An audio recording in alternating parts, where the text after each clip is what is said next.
Welcome to Ageless by Rescue. This podcast is devoted to exploring the science of rejuvenation, uncovering the most trusted experts, the must-have products, innovations, and technology in the field of vitality, aesthetics, new beauty, and cosmetic enhancement.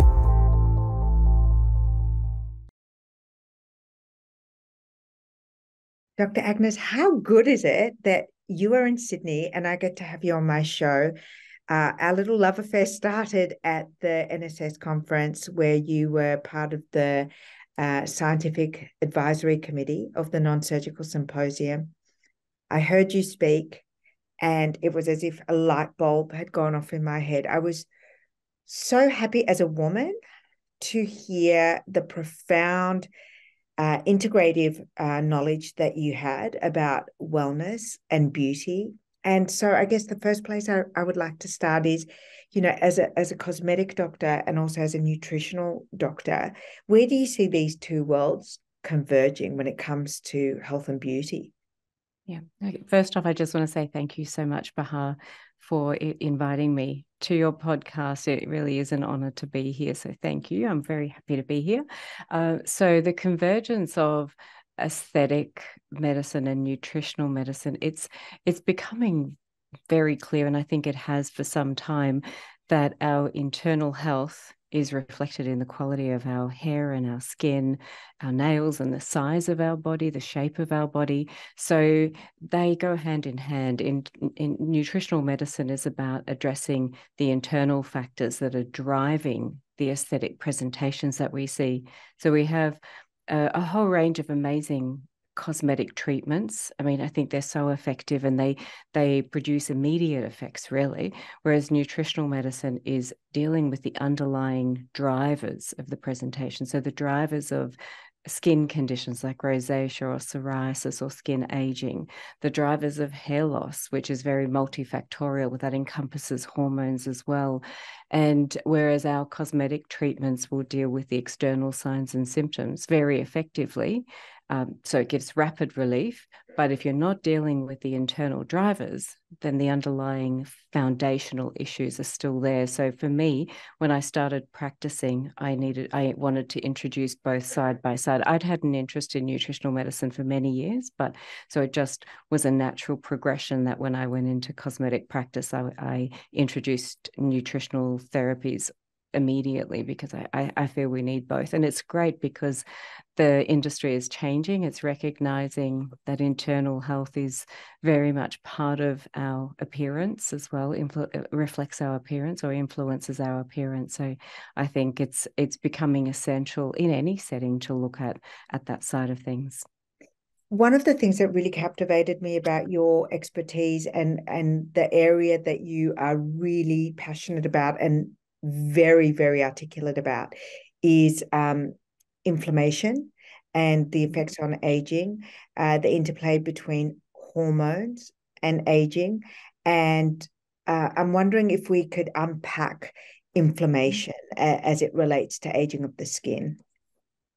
I'm very happy you asked that question. I love inflammation. I mean, I don't love inflammation. I'm fascinated by the whole process. It's so much more complex than we initially thought, and it's all related to the gut microbiome. It really all starts there. The gut microbiome, which are the bacteria that live in our gastrointestinal tract, regulate our immune function. They produce metabolites that communicate directly with the immune cells that are located along the length of the gastrointestinal tract. So these metabolites have direct communication, and 80% of our immune cells are located there. So a large part of our immune function is dictated by the gut microbiome. And what I find really fascinating is that there are different inflammatory processes that can result from these interactions. And it's part of it is dependent on genetic predisposition, but a large part is really just basic inflammation, this chronic low-level inflammation that's produced from a dysbiotic gut gut profile, which is when there are more pathogenic species than healthy ones, and when there is a loss of diversity in the gut microbiome. So diversity is really important for health, because the more species we have, the more beneficial metabolites are being produced, and these metabolites go on to have effects right throughout the body. So the way that it works is that food and nutrients will interact with the microbiome. The microbiome will digest certain food compounds, produce certain metabolites that interact with the immune cells located at the gut level of the gut to produce either just a basic inflammatory response. It's a chronic low-level response. You don't necessarily know it's happening. That's what I was going to say. Like, we don't know. And yet this is like something that's literally eating away at us. Mm-hmm. And then one day you look in the mirror, or you go to pick up something, or you're running after your child, and you think, I just am not the same. I'm not running at the same kind of optimal levels that I know I'm capable of. And you know, the funny thing is, and I'll say this, you know, I'm not overweight. And so I had always thought that the gut health conversation somehow related to weight and fat composition. And so I didn't pay that much attention to it. I didn't pay attention to it from a health and from an engine kind of perspective. But when I started learning about this from you, I completely tuned in to what was happening to my body. And, you know, in previous episodes, I've talked about knowing your dashboard, knowing your dashboard. We have to know what's happening internally. We know so much about external factors, but never internally. So you made a very bold and wonderful challenge to me. And you said, you know, get to know your gut dashboard, understand how food affects you. And so I never had done anything like not eat wheat, not eat dairy, not eat gluten. But I tried it, and I tried it not just for me, but also for Lily, because it was easy to do it for both of us. And we were following your protocol just to learn about our bodies, not to do anything else other than to get a handle of how my body operates, how her body operates. And it was seismic. It was seismic. And I had never, ever considered it, because I'd never done it for weight loss before. But I did it from a health perspective. And I learned so much about how my body reacts to wheat from a cognitive perspective, how it affects my skin, how it affects the whites of my eyes, how it affects bloating in my belly, how it affects what I feel like when I wake up. I have learned so much about my body in the past 3 months where I've been following your protocol, more than I have ever known about my body, ever. So thank you. I'm so happy to hear that. It's a process of self-discovery almost, isn't it? And it's ongoing, because your body's constantly changing. I think what you pointed out was that you never really needed to worry about it. You never really thought about it because you were healthy, you were in a healthy weight range. And that is something that it happens across the board. People who are generally healthy, who don't have a genetic... But that was my weight range was healthy, but my stress range wasn't healthy. Yes. My hormonal balance wasn't healthy. I mean, again, I've talked about this before. I had my menopause, and it had gone past for 2 years. I didn't know I was in menopause. I mean, oh, wow. I know that sounds wild, but I just thought I was in a really stressful period of my life. I thought my period has stopped because I'd lost a lot of weight. Didn't occur to me that I was in menopause.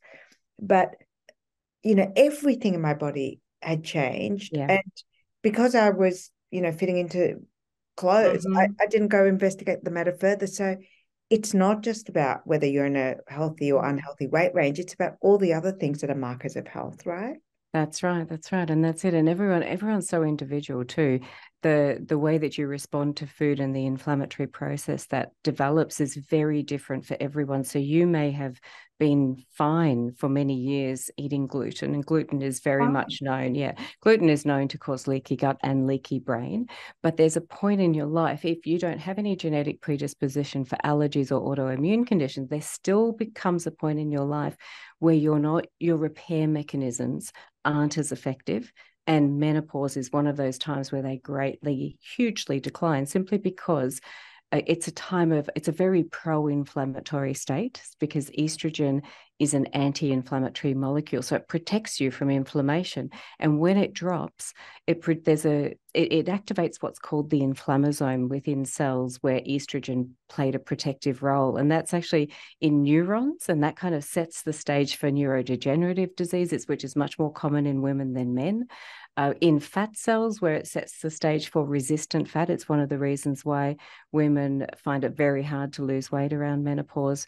But also within the gut, it changes the gut microbiome, and so that has immune effects as well, and inflammatory effects within the skin. So estrogen's protective within the skin, and so I noticed all of this, but I didn't know it was from my gut. And imagine if I'd known, during those periods, that as simple as changing what nutrition I was getting, as simple as changing what supplements I was taking, I could have had a marked impact on my stress, ability to handle stress, my sleep, my energy levels. It would have been wonderful. And that's why when I met you, when I heard you speak at NSS, and actually I was introduced to your work by someone that you work with a year before that. And I had read about BioAlly and the work that you do with the gut health. And I thought, this just makes sense. This is something I want to know more about. And then when I met you, I thought,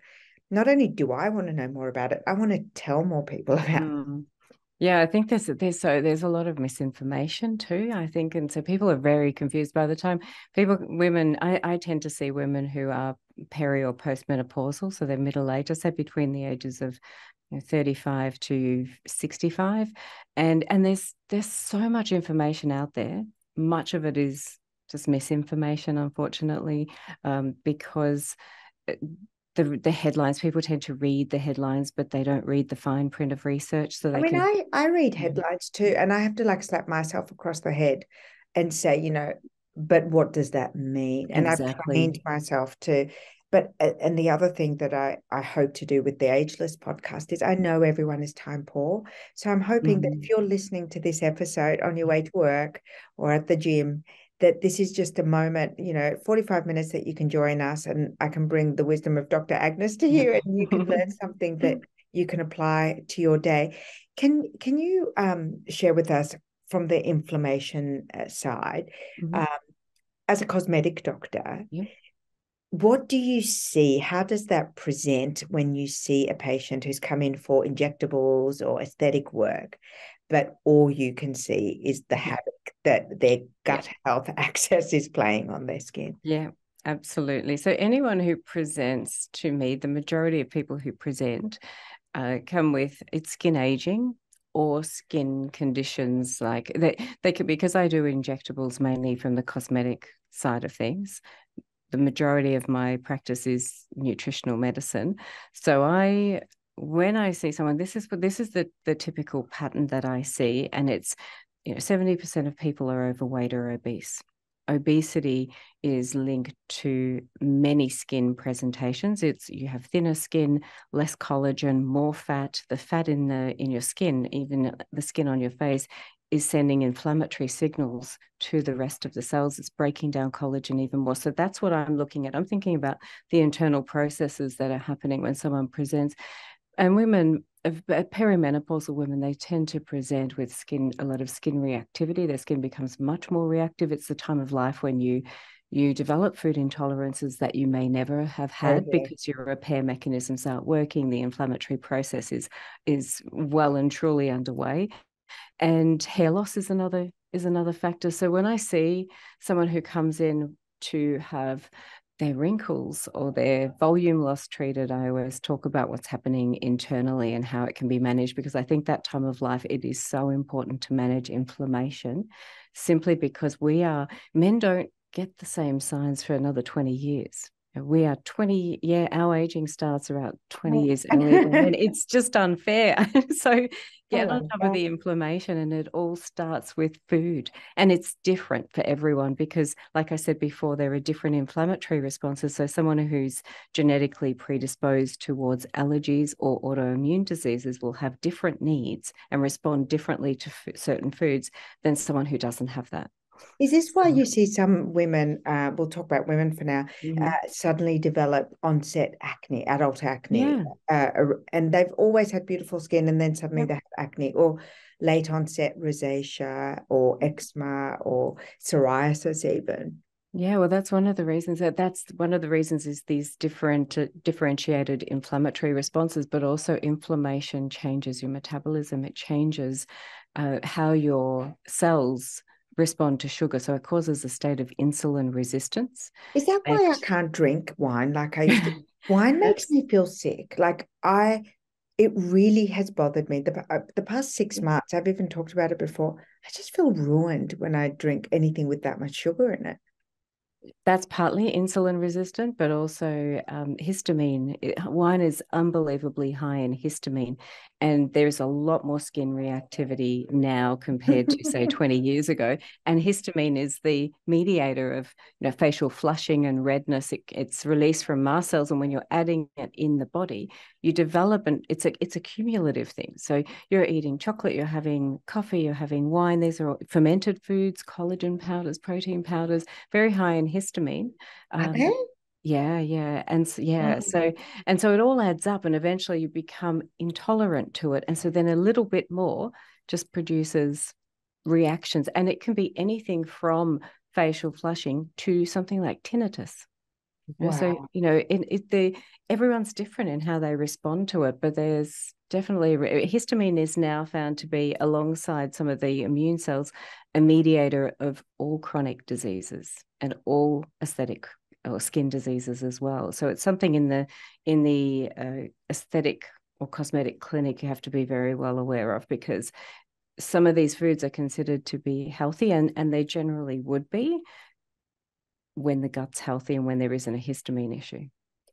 So I'm going to ask the silly question, which is maybe what everyone is thinking if they're tuning in today, is is a probiotic or a postbiotic or a midbiotic, whatever. There's lots of different biotics now. We'll talk about that in a second. But is that enough? Is that going to be enough? Or is that why you developed a whole kind of protocol and brand supplement around resetting the gut health? Yeah. So one supplement is never enough.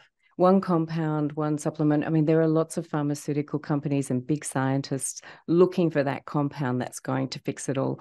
The reality is it's that health and optimizing health is such, it's a multifactorial process. The diet is the most important part of the process, getting your diet right for you, because what you need is very different to what somebody else needs. This is why, two people following the same diet can get very different results, because they have a different microbiome, they have a different epigenome. The epigenome guides which genes are switched on and switched off, and nutrients interact with both. So it needs to be very much personalized according to your inflammatory profile, your metabolic and your hormonal profile. But when it comes to compounds or supplements like the biotics, there's 3 of them. I can talk a little bit more about them. Yes, please. I'm dying to hear about the biotics.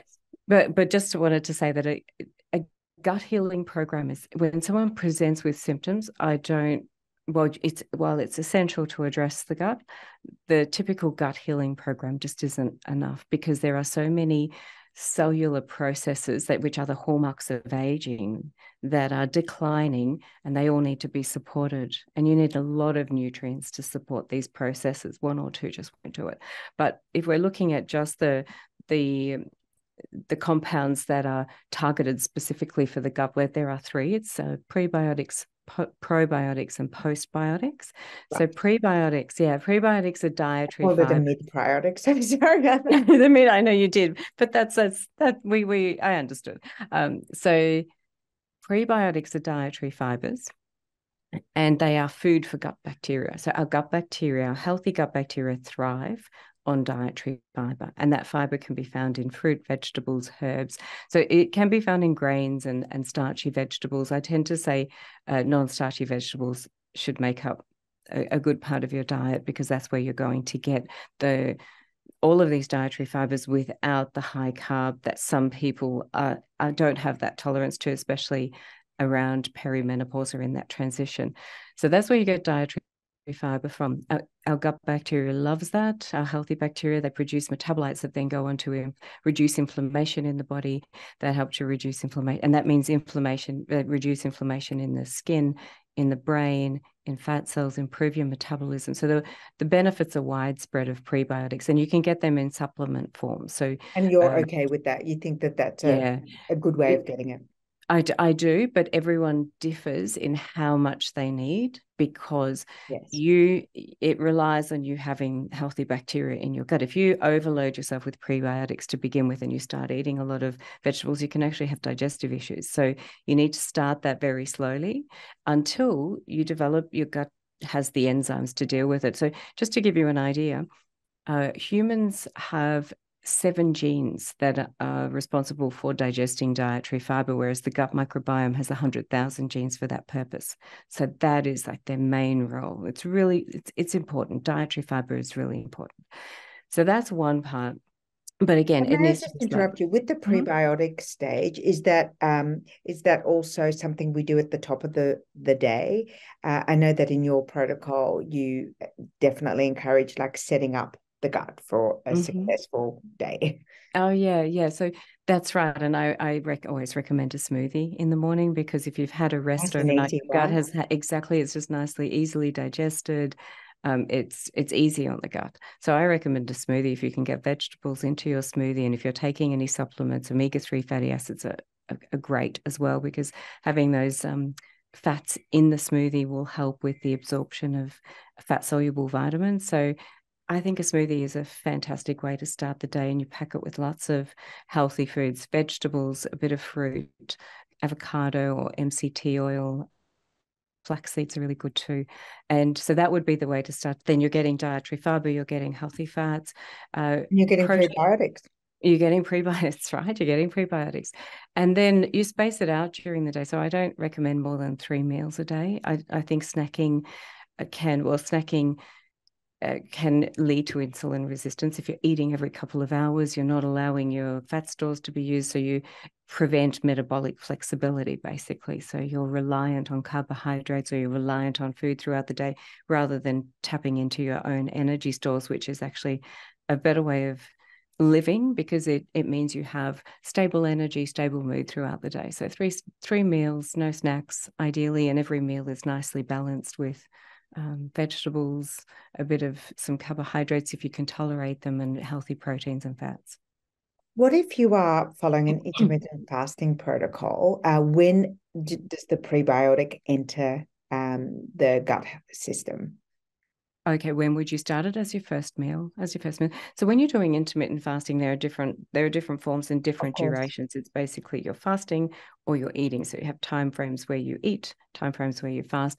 What's been found, I know there's a lot of people who are doing the 16-8 fast, where they fast for 16 hours and eat for 8.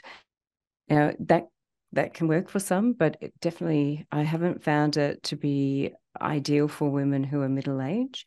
That's for me. It was so strange. And it worked. My brain fog went, but I was nutrient deficient for a really long time in my 16-8 fast. So when I started listening to you, I went, oh, okay, it's okay to do the fast, but I've got to like re-densify the nutrition. And that definitely made a difference. So I was never hungry on it, but I was certainly nutrient deficient. And you weren't getting enough. I wasn't getting enough fats, and that was showing. So, and funnily enough, it was my cosmetic doctor who said to me, you're going to have to stop. Something's got to give. There's just not enough fat on you, and I can't keep filling you, and I don't want to keep filling you. I want you to reintroduce some fats into your diet. And that married up exactly with when I met you. And you told me the same perfect timing.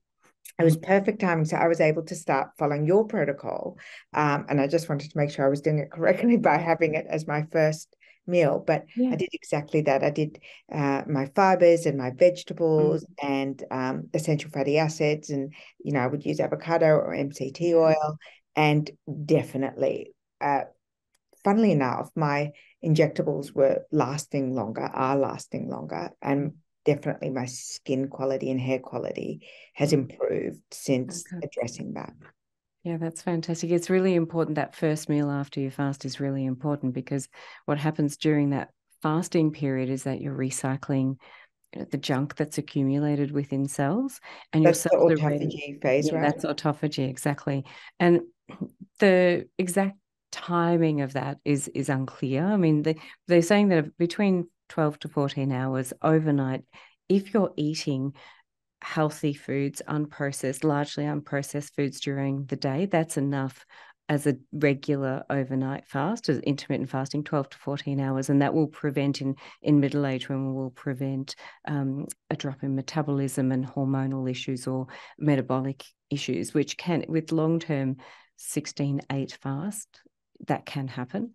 Yeah. But that first meal is so important because your cells are ready to take in nutrients. They've just recycled. They're ready to take it in. So what you eat at that point is really important. Good high quality protein is also very important in that perimenopausal period, because we know muscle mass is very important for metabolic health and to reduce other risk factors that lead to increase your risk of age-related diseases. So protein needs do increase, so do nutrient needs, all across the board in that stage of life. So yeah, that first that meal was is really prebiotic. important. What about probiotic? Right. So probiotics, the definition of probiotics is that they are live bacteria that convey health benefits when they're taken orally.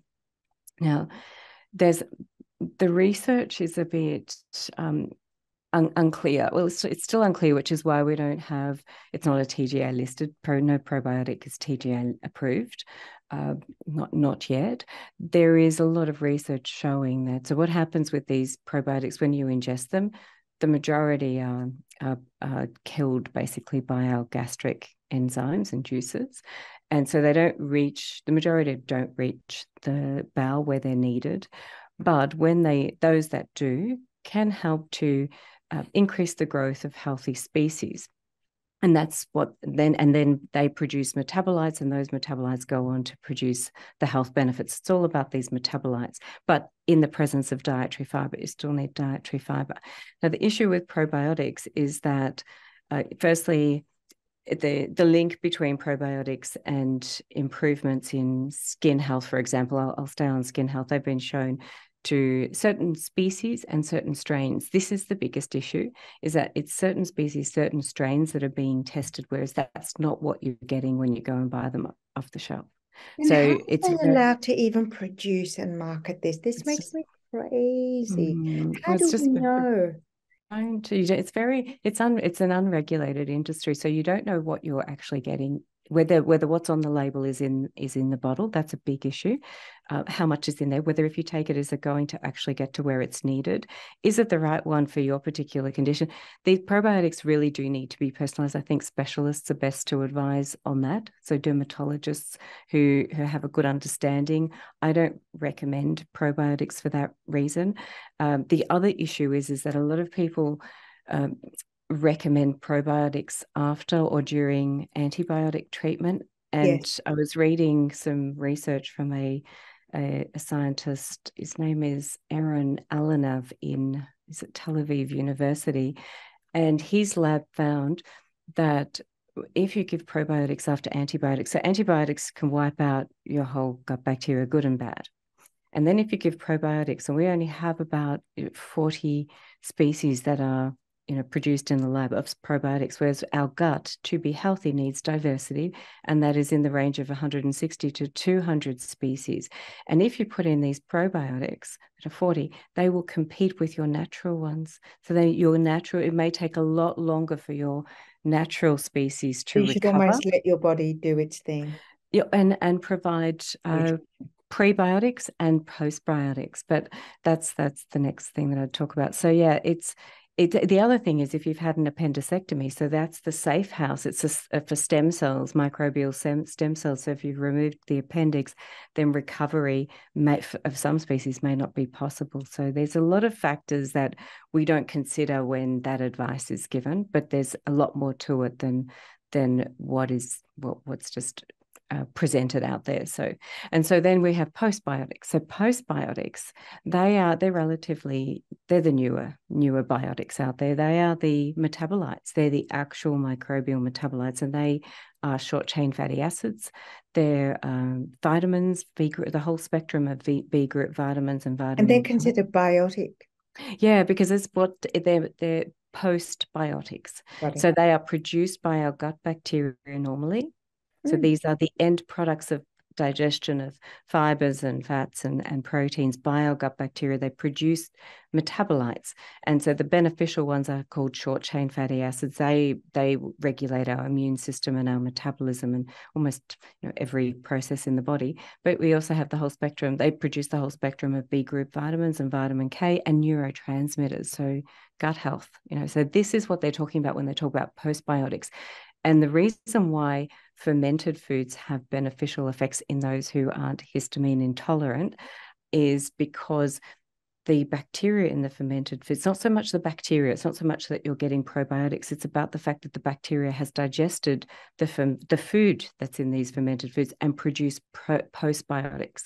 And it's these postbiotics, these metabolites from the gut microbiome, from the digestion of these foods that go on to have the benefits. And it's really mainly about reducing inflammation in the body in those who don't.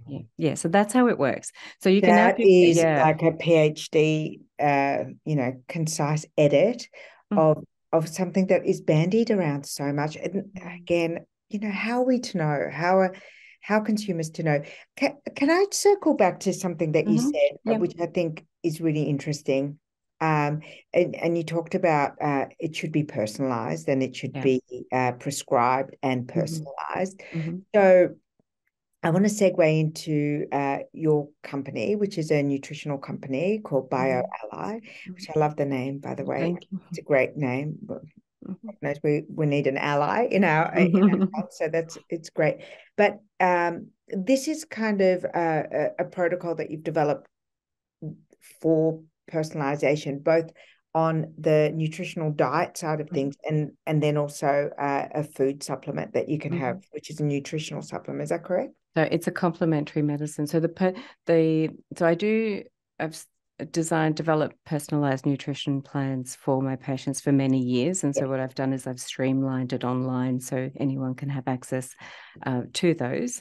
The personalized nutrition is based around symptomatology. So inflammatory symptoms, whether they would point to basic inflammation, allergies, intolerances, or autoimmune symptoms, and then metabolic and hormonal symptomatology. So that's what the personalized nutrition plans are. And it's so affordable. I do want to say this because sometimes accessing a specialist is so hard, particularly in these fields. It's really, really difficult. And the BioAlly personalized nutrition plan is, this is not a sponsored episode. I'm literally just sharing some great insight because I get asked all the time, I don't want to spend thousands of dollars. I can't afford it. But this is a really great way to get something that you can start working with straight away, right? Yeah. And the way I've set it up, because I'm very conservative, I don't believe in, you can have a quick fix, but usually it backfires. Your body will always fight back, if you do anything too fast. So I've set them up so that they're very safe and they work with your body. So that it's weird because at a time where Ozempic and all these other drugs are so popular and people are wanting a quick fix, and I want a quick fix too for lots of things, but with nutrition and gut health, it isn't a quick fix, is it? Let's be honest. No, it's a lifestyle change. It's a complete attitudinal change. Absolutely, and the hardest part is actually changing your attitude because we have these preconditioned beliefs around food, and we have structural changes in the brain that actually prevent us or make it very hard for us to adopt healthy habits. You have to overcome a lot of resistance from the brain to get there, and that's supporting the brain through the signals that it's receiving from the gut and from the rest of the body is one of the reasons. One of the things I really wanted to focus on, I always have been with my patients, because I think it ultimately how well your brain functions is what determines whether you succeed.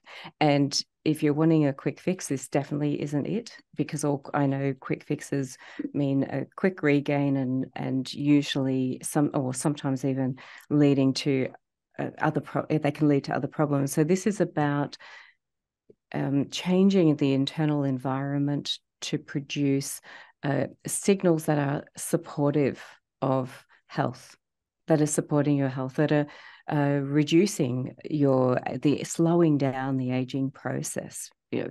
This is the way I use it. Is I look at the research into the hallmarks of aging, which are these degenerative mechanisms that Absolutely. are driving aging and illness, and they start at a very young age. It's not like it's only in the elderly. This is something we need to think about early on, because one of the hallmarks of aging is dysbiosis, which is an altered gut microbial composition. Another one is inflammation, and then you've got epigenetic alterations, mitochondrial dysfunction, which is the underlying process that drives the symptom of fatigue. Mitochondria are organelles that provide your cells with energy to perform their function. When they're dysfunctional because of overeating, undereating, overexercising, chronic stress, exposure to toxins, not enough sleep. With regards to thyroid health and hormonal changes, how does that play into the gut microbiology? Yeah, so it's all interconnected, and it's all interconnected through the gut microbiome, through estrogen and thyroid hormones. They will change according to the gut microbiome as well. It influences them. But thyroid. So which is first, chicken or the egg? Is it the? Who knows? Who knows? Right. Who knows? That's what I was Yeah, going to ask. I think that's the $1 million question. But I Yeah. think just the discovery of the fact that the gut microbiome influences so much of our physiology, including our hormones and our metabolism and our thyroid hormones and estrogen as well, just gives us a framework. It's probably the most significant discovery in the last couple of decades, because it's so easily modifiable, but it's not something that you can't just go on a 1-month detox or gut healing program and think that you're done. It's ongoing. You will revert back to a different microbial composition as soon as you revert back to your usual diet. So people don't want to hear that. So I know. let's get really real. Mm-hmm. We're talking about health. We're not talking about an aesthetic flip up where, one day you want your cheeks to be higher, you want your lips to be fuller. This is about resetting health. This is like truly the ageless conversation, cellular wellness, lifespan, health span. And so if you are at the stage where you value those things, and the knock-on benefits are beautiful skin, tighter tush, flatter tummy, but they're the knock-on better benefits. brain, better libido, better energy, all of energy, that. yeah. But the first thing that you're healing, and the first thing that you're advocating that we get really in love with, is changing the outcome of our lifespan and health span.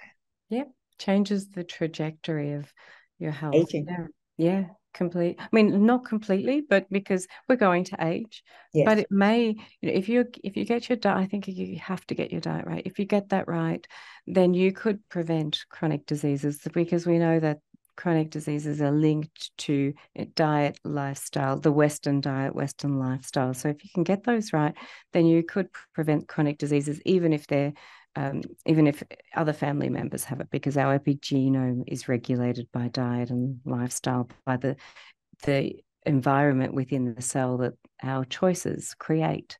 So that's really important. And the other thing, so I think diet and lifestyle are top of the list, and stress management and getting enough sleep and quality sleep. And then supplements is something that you had touched on, is so what I produce is a TGA listed complementary medicine. It's not food grade. They're very different in that the dosing, the doses of what's in the products needs to match the claims that are made. But supplements are short term. I think very few people need to take supplements long term, and they're the people who have diagnosed processing disorders, nutrient processing disorders. But other than that, it's really about supporting the foundations and providing some targeted supplements for specific purposes, like antioxidants and anti-inflammatory compounds like polyphenols for a period of time. I was going to ask you, what do you think are the best bang for buck sources of supplementation, if we're looking at it from an anti-aging protocol? Yeah. So I'd say it depends. It's different for everyone. So let's just say your nutrient increases, your nutrient needs increase with age, and if you're exercising, chronic stress, or any chronic condition. So let's just say you have increased nutrient needs, then I would say supporting basic cell function. So a multivitamin to support mitochondrial function, to support detoxification, because we are overwhelmed with toxins. We have endogenous antioxidants, we have a natural detoxification system in all of our cells, but it's overwhelmed. That's why the prevalence of fatty liver disease is so high. I think it's up around 40% for the general population. So it's huge. Most people don't even understand it. Yeah, well, we're just overwhelmed with toxins, and that's from food, it's from the environment. So definitely a multivitamin, omega-3 fatty acids are essential. I mean, these are especially for vegan or vegetarian diets if you're not getting enough, because they're essential for brain function. They're potently anti-inflammatory. They help improve the gut microbiome. So they're omega-3 fatty acids. If you're not getting up, that's something that I And would is that suggest. fish oil or MCT? Fish oil, yeah, but you'd want to. It's hard with fish oil because the quality varies. So Yeah. you want to find one that's third-party tested to make sure that what's on the label is actually in the supplement. The other And do thing, you suggest that we get some of these supplements through a naturopath or a doctor so they are personalized? well, the foundational ones, it really just depends on whether you have increased needs. So the foundational ones, I think, don't necessarily need to be personalized. Either does omega-3 fatty acids. They're quite safe if you're using it at safe doses. Yeah. But vitamin D does, because vitamin D can be toxic if it's too high. So you need to check your vitamin D levels. Your doctor won't check omega-3 fatty acid levels. So it's really based on symptoms and how you're feeling and what your diet's like, whether you're getting enough in your diet. But vitamin D, most definitely, it's a vitamin that controls or regulates 5% of our genes, and they up to about 80% of office workers in Australia are deficient in vitamin D. That's the suspected statistics, but 80% of people with obesity are deficient in vitamin D because it's stored in fat, so it's not out there for use. So there's all these factors that you need to consider. So some of it needs to be personalized, absolutely, but if you need some support with foundational nutrients, or you're feeling run down, then a multivitamin is safe to take. That's safe to take, a high quality one. I one. love you saying that, because I think that, sometimes listening to these things or reading, even for you, and we've had this conversation before, there's an avalanche of information and constant innovation in this space, which is wonderful, because hopefully, for the next generation, they won't have to go through this guesswork. But when someone is, of your level and of your level of expertise in this area says, you can start with basic nutrition by improving your nutrition, a good smoothie first thing in the morning after you fasted, that's loaded with the right kind of mixture of vegetables, some healthy fats, that's going to set you up for your gut lining. That is a powerful prebiotic. And then you're talking about a simple change, like a simple multivitamin or a simple omega-3 supplement. I mean, those are really soothing things to hear. And I have to say, I do get a lot of feedback from my listeners that say, I know, but it's so overwhelming. So I really appreciate you taking it back to basics, so that from getting the basics right, then we can add the additional layers. Yeah. And with habit change, it's one thing at a time, because your brain will resist change. That's what it does. It likes to keep you comfortable. And if you're stepping out of your comfort zone, it will make you feel very uncomfortable. So it has to be, you almost have to do it so the brain doesn't realize you're doing it. And if you can support brain function. Health coaches. I mean, we have business coaches and life coaches and therapists and stuff.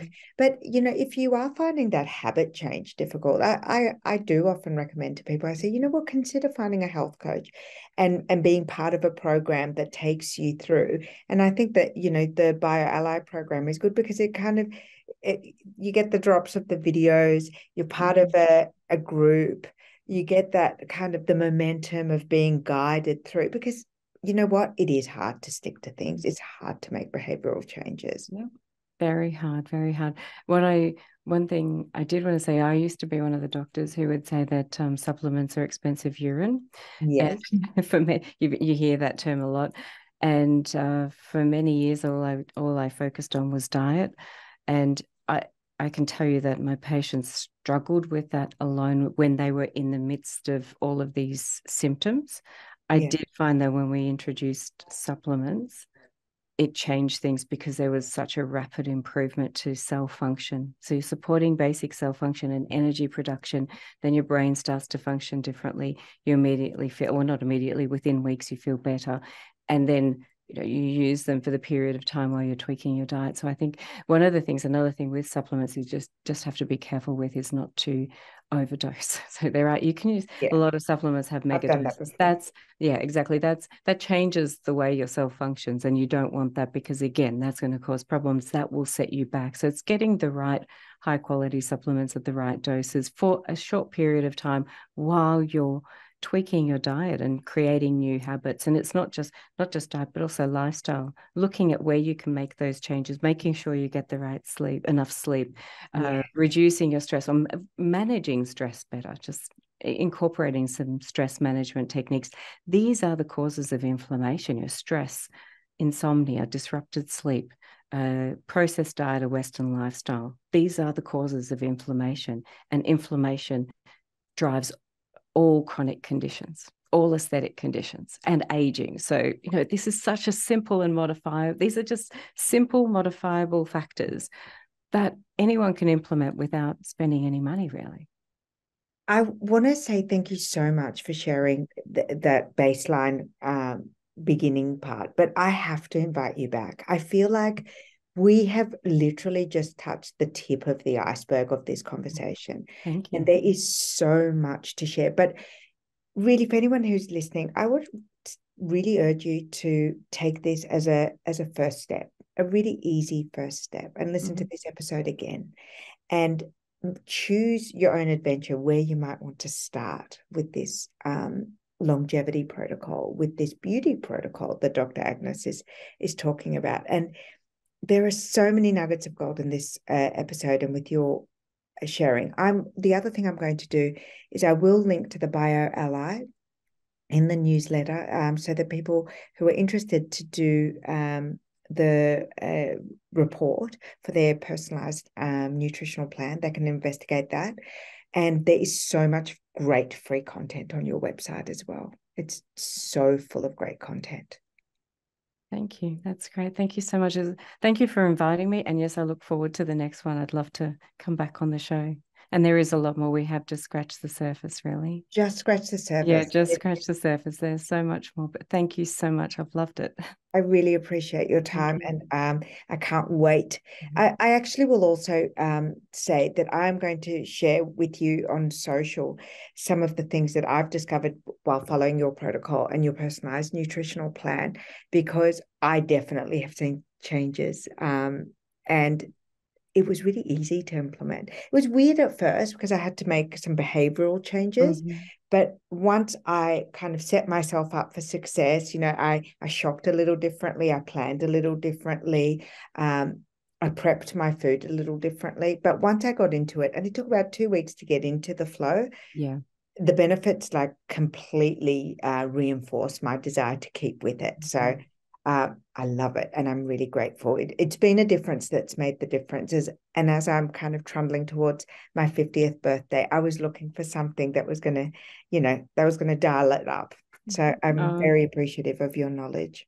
Well, thank you. Thanks for trusting my program too. I'm so glad you're getting a great result. Yeah, it can. But I've seen, well, you're generally healthy, but I've seen people who are really in quite bad states, and it can be life-changing if it's done right. Yeah, so that's fantastic to hear that it's helping you too. Yeah, very much so. I look forward to seeing you next time. Me too. I look forward to seeing you too. Thanks.